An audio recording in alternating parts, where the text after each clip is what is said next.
The Lord always sends forth watchmen to warn. He always does. He never does anything till he warns. The gospel of accommodation. Now, to accommodate means to adapt. It means to make suitable or acceptable.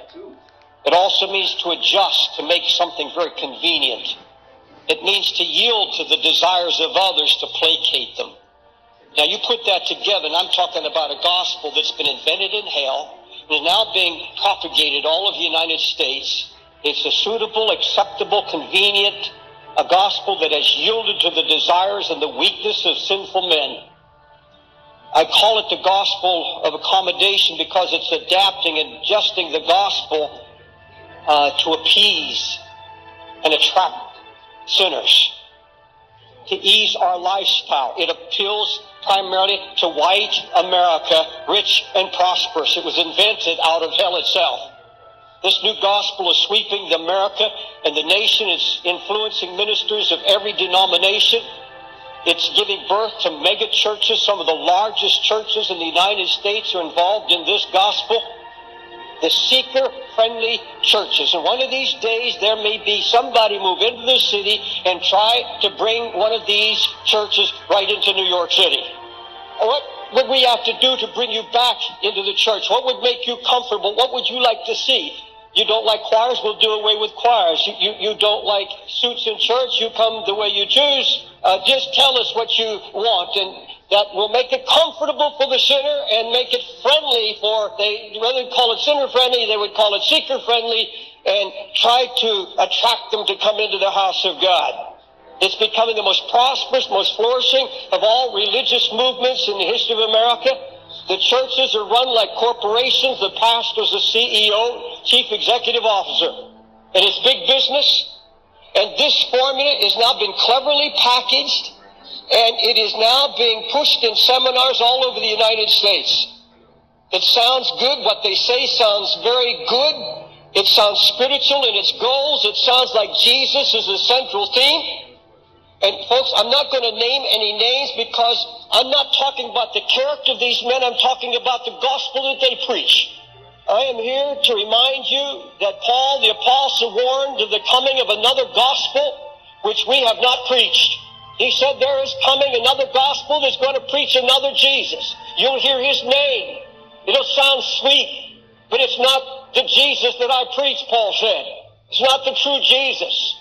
Paul goes on, Paul was amazed. He said that you were so removed from him that called you into the grace of Christ to another gospel. Folks, listen to me. There is in the land right now, with thousands of people sitting under another gospel, another Jesus, being preached by ministers who have lost the touch of God and been transformed into angels of light to come and to deceive, if possible, even the elect of God. Paul goes to warn the church. It's really not another gospel, but it's a perversion of the gospel of Christ, which is really not another, Paul said, but there be some that trouble you and pervert or change the gospel of Christ. He said they're going to change it. They're going to accommodate the sinner.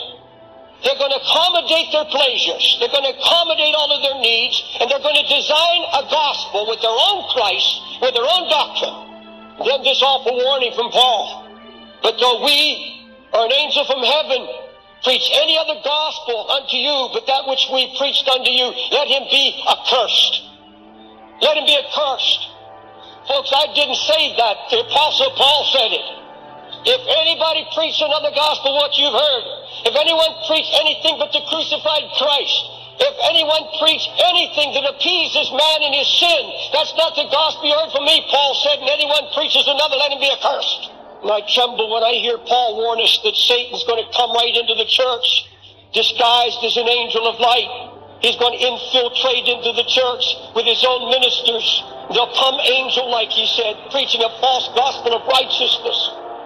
For such are false prophets, false apostles, deceitful workers, transforming themselves into the apostles of Christ.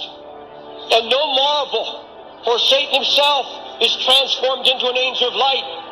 Therefore it's no great thing if his ministers also be transformed as the ministers of righteousness, whose ends shall be according to their works. Paul said they're going to come and they're going to glory in the flesh. They're going to glory in their might, their money. They're going to glory in their bigness, their numbers, and they're going to glory in the fact that they are so contemporary.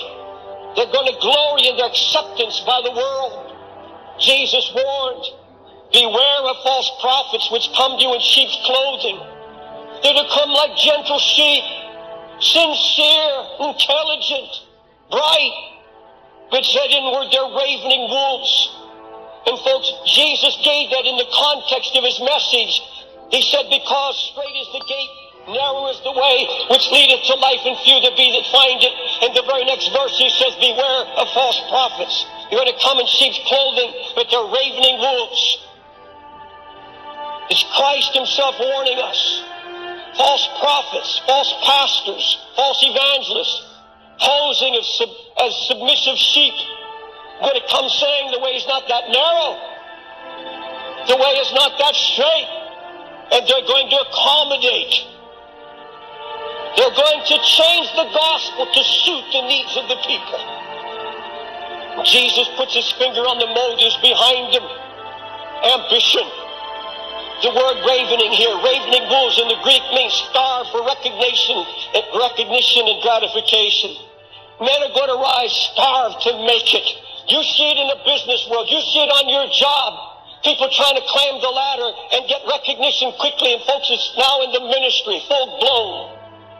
Young men so ambitious to be one of the big boys, to have the biggest church, the biggest numbers, the biggest crowds. He said they're ravening wolves. And Jesus left no doubt about what he meant. And this is simply what he meant. They're going to be struggling pastors in the land. And they're going to look out and see all of the striving and competition for numbers and recognition. And there's going to be a growing pressure to expand and be successful. They see the measuring of success now by how big the buildings are and how many people attend the church on Sunday morning. Jesus said, few they're going to be that find it. Wide is the road leading to destruction. Narrow is the way, Jesus said, straight and narrow. And Jesus is warning. He's saying to the pastor's brother, man of God, watch out. The moment you look out on the competition, the moment that seed gets in your heart, the devil's going to put one of these wolves in sheep's clothing right at your path. He's going to seduce you into an ungodly ambition to compete and to be one of these big boys. And he's going to tempt you for church growth at any cost. And it'll cost the soul of the pastor. Am I to conclude that a man of God can start right, be a true shepherd for a season, preach a true gospel, but something of hell lays hold of his heart and his spirit, something demonic, and he changes and he becomes a minister of Satan?